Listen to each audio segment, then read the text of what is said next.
For those of you coming to New Zealand with younger children and you would want to know what school here in New Zealand at kindy, primary, intermediate and high school is all about.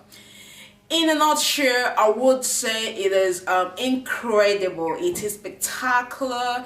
It is beautiful.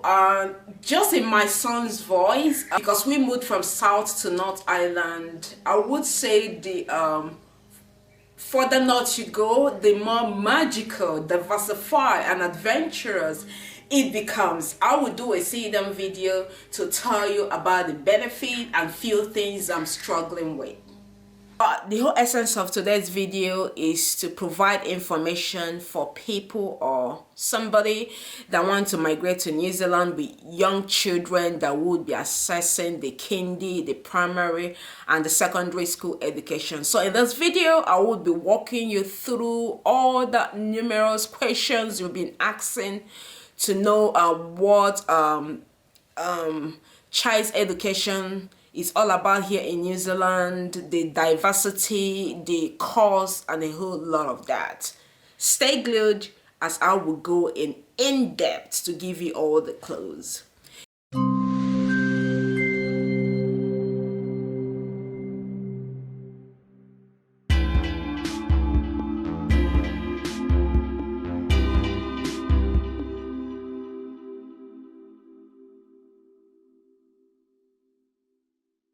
You are welcome back to my YouTube channel. I remain your one and only out and about lady here in New Zealand. So let's dive into the topic of the video today. Congratulations on getting that your offer to migrate here to New Zealand with your family. So the most important part of this your journey will be settling your children into schools according to their age range and having them thoroughly integrate and enjoy their new environment. So before we get into integrating and a whole lot of all that, which will be in the second part of this video, let me talk about the overview of New Zealand education system for youngsters, the course, and a whole lot of that. So for new starters, it's just up to you and your discretion. I have seen some people starting kindy, early childhood service as young as 6 weeks, 3 months, 6 months. It depends on what the parents is comfortable with and what the early childhood provider have accreditation to provide. So for children under 2 years that are still in that care, there is no funding, so it's usually pay as you go, and the prices ranges from $6.50 to $8.50 per hour.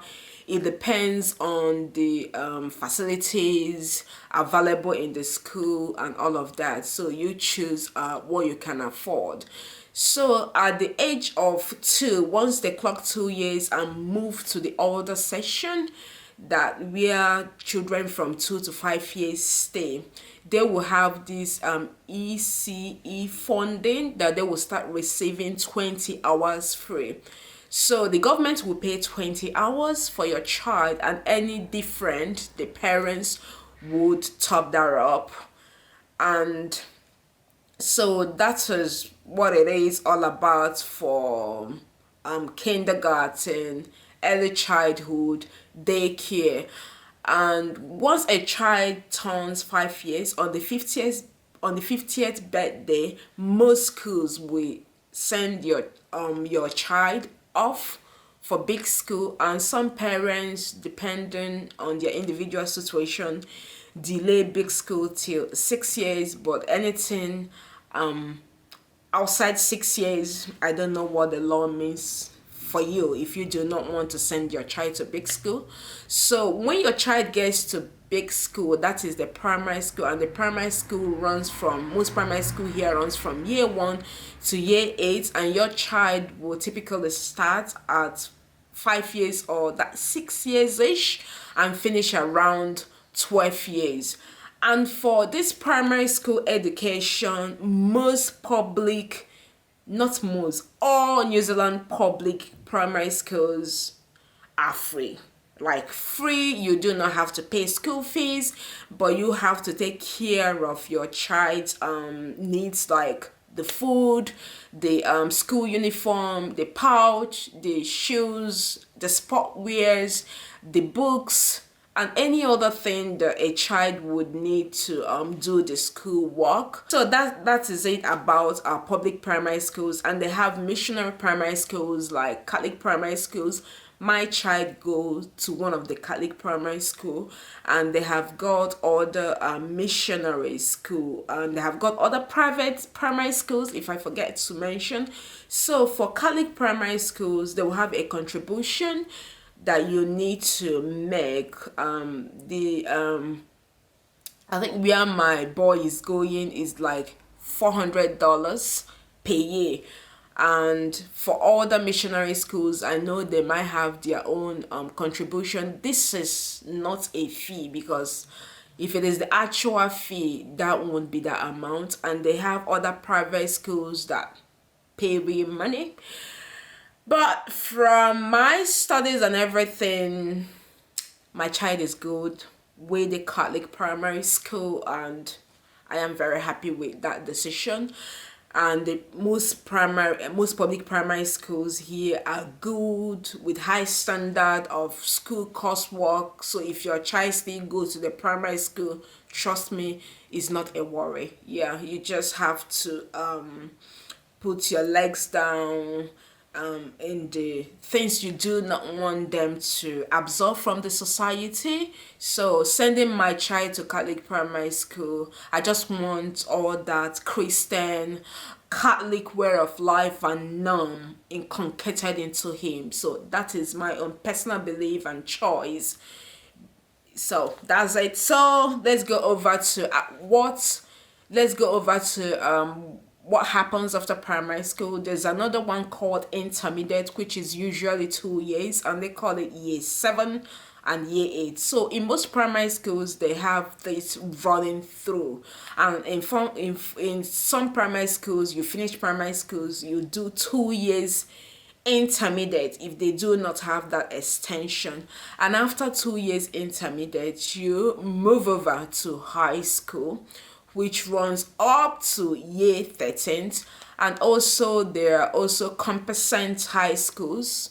If you do not want your child, if you want your child to do competent high schools, and that is skipping intermediate, I think competent high schools in most rare situations start from year 7, then 8, 9, 10, then high school. So do not quote me on that. That is not very popular where I am, and I do not have a child of that age. So that is what it is here in New Zealand. And most of the uniform, they have this academic something. I would share it in the comment section so that you would know where to buy the uniform. And also I would be attaching the prospectus I got on the things I bought for my boy for starting before he started primary school. If I can still find it, I would share that information on the screen with you. So that is what it is. So in the next video, I will talk about sports here in New Zealand.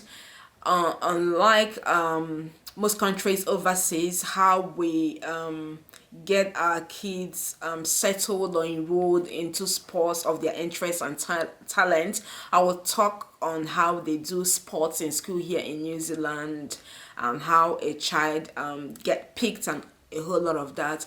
And I will talk about how your child integrates and the struggles with immigrant family, example African families, the struggles having your child settling, the whole integration, and generally the things I have to deal with these conversations I have to have with my child for being African, and a whole lot of that stuff. We'll talk about it in the second phase of this video. And so far so good. If you have any question, I would be in the comment section like I have always done to deal with it. Till I see you guys. Stay hopeful. Bye for now.